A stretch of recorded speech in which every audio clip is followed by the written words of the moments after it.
अस्सलामुअलैकुम everybody. So guys मैं उठ चुका हूँ, जल्दी से नाश्ता हो चुका है और जाना है आज न्यू साइट पर। थोड़ा सा काम है भैया के यहाँ पर पैनल लगाने, तो मैंने सारे औजार इमरान से निकलवा लिए। फिर हम दोनों भाई आ गए साइट पर और पैनल पार्टी ने लाकर पहले ही रख दिए थे। तो दो दिवाली थी, ये वाली साइड की और इस साइड की। फिर हमने जल्दी से काम स्टार्ट करा। फिर मुझे इतने पार्टी की कॉल आ गई दूसरी वाली साइड पर से आ जाओ, थोड़ा सा काम था। तो जो पार्टी की कॉल आई थी वो भाई साहब ये हैं जो तार जोड़ना है। इनकी 28 तारीख को शादी और बीबी लाने के लिए क्या क्या करना पड़ता है, तार भी जोड़ना है हमारे। इनका भी थोड़ा सा काम पेंडिंग में रह गया था क्योंकि इनके लूवर्स लगने थे वाशबेसिन एरिया में जहाँ इमरान बैठा है। फिर हमने काम बहुत ही शानदार लग रहे हो भाई। ओह जादू आ गया भाई, देखो छोटा जादू, ये है जादू।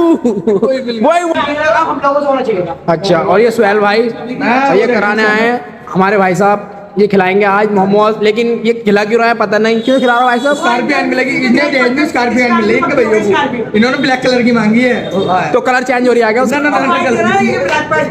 होगा तो कोई बात ना, कलर तो ले लो। 7 साल की पीपीएफ के साथ है भाई, बहुत गरीबी है तुम्हारे पास तो लग रही है। ये आ गए हमारे मोमोज, कैसा डलना है देख रहे हो। ग्रेवी मोमोज खाने के बाद फिर याद आ गया यार एक चिकन पॉपकॉर्न मोमोज भी हो जाए। तो फिर हमने जल्दी से लगवाया और ऐसे इनके हालात देखकर लग रहा था कि मुझे मिलेगा ही ना ब्लॉगिंग में। मोमोज खाने के बाद फिर याद आया चलो चलते हैं कुछ मीठा खाने के लिए। तो हमने लगवाया फिर एक जाकर रसगुल्ला। खाने के बाद याद आया कि यार लेनी है दोस्तों को कुछ जैकेट है। तो निकल पड़े नेपाली बाजार की तरफ क्योंकि वो संभल में लगता है चंदोसी रोड के पास। और हम जैसे अंदर घुसे तो हमें मिली जेड प्लस कैटेगरी की सिक्योरिटी। और सिक्योरिटी ने हमें भाप लिया कि ये साल के सब चोर है, इनके साथ ही चलना पड़ेगा मुझे। और चल पड़ी फिर हमारे साथ। हमारे सुहेल भाई हैं, ये ऐसे चीजें पहन पहन के देखते हैं हर लेंगे कभी, ये समझ में नहीं आ रही। इन्हें 5 जगह पहन देख लिया अब तक। और फिर भैया साकिब भी मिनर के पास जाकर पोज देने लगा जैकेट पहनकर, मैं भी तो देखूं। और मुझे दिखाई दिया भैया सरायतीन का तमाम लोंडा यहाँ पे ऐसे टूट पड़ा था कि ऐसा लग रहा है सारी जैकेट वही खरीद के लेके जाएगा सरायतीन का आदमी। और आधे से आता लोंडा तो भाई साहब घूमने आता है क्योंकि यहाँ पे देखने को मिलता है माल। अरे नहीं समझ तो गए होगा मैं कौन से माल की बात कर रहा हूँ। अरे नहीं भाई साहब जैकेटों की कर रहा हूँ। और भैया कुल मिलाकर हमने 3 जैकेटें ले ली। 3 जैकेटें लेने के बाद हमें मिला लकी ड्रॉ का कूपन, क्योंकि वो 3 जैकेटों पे चल रहा था ऑफर क्या था, 7,000 रुपए से ऊपर की शॉपिंग करते हैं तो आपको मिलेगा एक लकी ड्रॉ। फिर हमने उसका लकी ड्रॉ ले लिया। 25 तारीख को खुलेगा, अब जाकर देखेंगे 25 तारीख को किसको क्या मिला। और मुझे तो लग रहा है मिलना कुछ नहीं है सिवाय डमडम सोए के अलावा या कुछ टॉफियों के अलावा। और फिर साकिब और सुहेल में होने लगी बहसबाजी कि मैं अपना लकी ड्रॉ में नाम लिखूंगा या मैं लिखूंगा अपना नाम। तो दोनों में ऐसी बहसबाजी चलती रही। लेकिन मुझे ऐसा लगता है कि ये दोनों समझ रहे हैं हमने जैकेटें खरीदी हैं, लेकिन मुझे लग रहा है इन्हें टोपी भी पहनाई गई है, क्योंकि ऐसा कुछ नहीं होता, ये होता है मार्केटिंग का तरीका। फिर मैं आ गया अपने घर। सो इस ब्लॉग का करते हैं उम्मीद करता हूं ब्लॉग पसंद आए तो लाइक